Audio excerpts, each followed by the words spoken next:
It's time for a talk of the town today here on AM 1390 KRFO. And we're going to talk about an event coming up Saturday. It is the Blooming Prairie Education Foundation with their auction, raising funds, and things get underway starting at 3 o'clock. We have Suze Weiner and Karen Krukerberg join us. Pizza Cellar, 3 o'clock, a place to be, and tell us a little bit about some of the things you're going to hope to raise money for and what you use some of the money for. Talk about the foundation maybe a little. Okay, the foundation, we started the foundation in 1999, and there's 20 members on there. There is one senior from high school, one junior from high school, an elementary teacher, high school teacher, and then a school board member, and then all the others are just volunteers from the town. And our mission is just to try to raise some money for the kids for things that are not otherwise possible. Mm-hmm. You kind of like fill in some gaps that maybe the tax dollars don't too. Exactly, with all the cutbacks and stuff like that. And you want to talk maybe about some of the past things that the money has gone for, like it's like field trips and whatever. Yeah. Well, we do fund all the field trips, but this year a lot of our money went to technology. Okay. Technology is always changing, and it's hard to keep up with it. But we bought a lot of iPads and some smart boards and that kind of stuff. We bought some equipment for the ag department and their fabrication department, and they started a garden club down there. They have a greenhouse, and so they needed a tiller, and they're growing some vegetables. They're using it in ag and sciences, I guess, and actually going to grow some of the vegetables for the school. Okay. So we help with that. In prior years, we've helped a lot with all-day, everyday kindergarten. Now that's funded by the state, but we've helped with that a lot. But do you 20 members just kind of get together on a regular basis and say, well, what should we spend the money on, or do you get suggestions, or how do you decide where the money does go? The teachers fill out an application. There's a process that they go through, and it kind of goes through to where they have to write down of how many kids it will help out and the education part of it, and then it's brought to the board, and then we decide as a board if it gets passed or not. Okay. So we have silent auction at 3, and then the live auction at 6? 6. Right? Yeah. Mm-hmm. What about, well, of course, the big thing to talk about, some of the items that'll be up for bids. I know you got a school bus, and you got the hillbilly get-together, and talk about some of the items that'll be up for bids on both auctions. Well, one thing people should think about is we have a few left, but we do an early bird ticket. Okay. And what that is, it's $50. We sell 100 of them, and that's all we sell. Once they're gone, they're gone. We just have a few left. So if anybody wants any, they should probably get a hold of us. But before the live auction starts at 6 o'clock, we draw one ticket, and whoever gets that can pick any item from the live auction they want. Okay. We'll just pull it from the auction. So okay, you've had that for a number of years. So I think this is the 3rd year. Yep. So basically, $50 can get you whatever you would like that's up there for bids. Exactly. Okay. And for those who don't win, which we most of us, what are some of the things we can bid on? Well, we have a school bus that was donated to us to auction off, and we have a pedal pub, and we have Vikings tickets, a bowling pin from Bunky's down in Blooming Prairie. We have a paintball party. We have trap shooting. We have the hillbilly bash. And this year will be a new item. It will be Carly Wagner is going to be coming, and it's going to be play with Carly for a day. It's going to be up to 10 people. Okay. And again, and she won't actually be there that day, but they can buy, and then they can set up the date. It'll be sometime in May, because she's only off from May 8th to June 8th, I believe it is. Okay, so you just kind of maybe run around the basketball court and play some horse or something like that. However, she can teach you some skills. Maybe she can teach some of the other players in the area to be like her. Yeah, or you'll get someone with a video camera and play a game of horse, and if you win, you'll hang on to that and treasure that video and show it to everyone. That'd be awesome. Say, yeah. Look, I beat Wagner. There you go. School bus. How did that come about to get a school bus?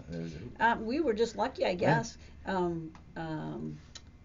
Greg from he said Blooming Prairie Bus Company, but I think it's Owatonna Bus Company, Bill Reagan, called one day and said, I hear you're having an event. And I said, yeah. And he said, we'd like to make a donation. Okay. Well, and he said, we got a school bus. It's a 2001 Freightliner school bus. And I didn't know. I said, does it run? And he's like, yeah, we're just updating our fleet, and we'd like to donate the bus. So I suppose you make it into a camper, I suppose. Yeah, or whatever. Yeah. Okay. Yeah. Talk about the hillbilly bash. How does that work? What's included in something like that? You know offhand? Well, I am one of the hillbillies, actually. Well, that's what I figured you'd know. My husband's the real hillbilly. Well, tell us, Granny. It's kind of a crazy thing, but it's a crazy night, but it's for up to like 8 to 10 people. And Mike and Sandy Jones, Mike is the city administrator down there. They have a little cabin in the woods, which is just a little cabin, and we have one about a mile and a half away from them. And we start out at their place and with a hayride, and we provide drinks and snacks and stuff. And then we go up to our cabin, and then we do some crazy hillbilly games and stuff like that, and give some really fun prizes away. And then we head back down to Jones's, and then we feed them a prime rib supper.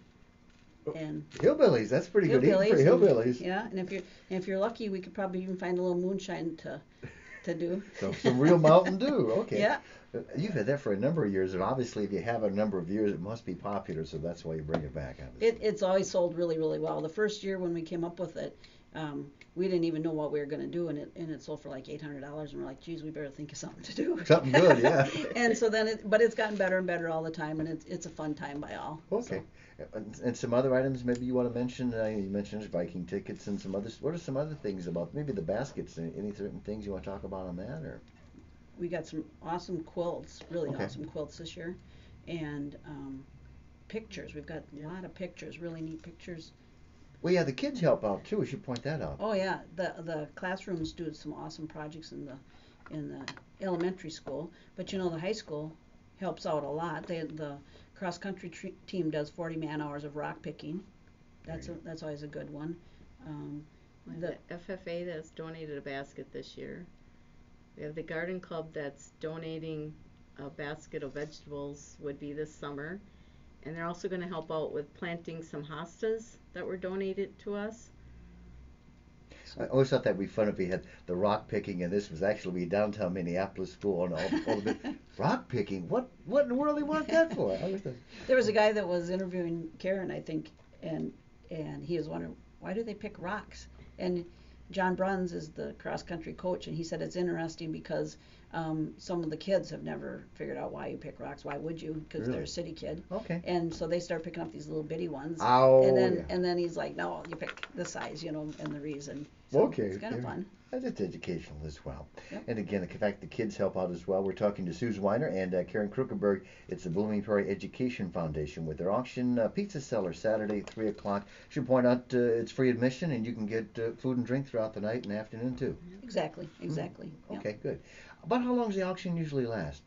Just for those who want to plan. The silent gets over we start closing tables at 5, mm-hmm. and then the live starts at 6, and it'll probably go to midnight, or 11, 12 o'clock. Is there a place where someone can get like a complete list of everything? Is there anywhere, like a website or? We could put it on a website. We could do that, or put it out. We've been putting a lot of pictures of things on Facebook. Okay. So that helps. And what's the Facebook look for? What? Go to bpblossoms.com. bpblossoms.com. So that'll give you an idea of some of the items. Do you take proxy bids if someone wanted to bid on your moonshine thing but they can't make it? Is there a way to do that or not? We do have a few items that people have called us and said, I'd like to have that, and I'm willing to bid up to such and such, and so we we go up to whatever that is for them. Yep. You have a monetary goal you kind of shoot for? You do quite well each year. We're just happy with whatever we get. Our budget is actually set according to what we make on our auction. Okay. So whatever we take in, we give 100% of that back out. So okay. We'll set our budget now after the auction. And how about as far as the 20 members, do you rotate, or how do you get to determine who goes on the board? How long are you on the board? Do you know that offhand or not? Yeah, there's a 3-year term, and then when it comes up to your renewal, you're asked if you'd like to stay on for another 3 years. If not, do 5 of them. you can do 5 of those consecutive, and then if you don't choose to be back on the board, then we kind of have a committee that we will choose another person or persons, and then we ask them if they'd like to join us. Okay. Anything else we want to talk about as far as the foundation or about the event on Saturday? Anything else you want to bring up?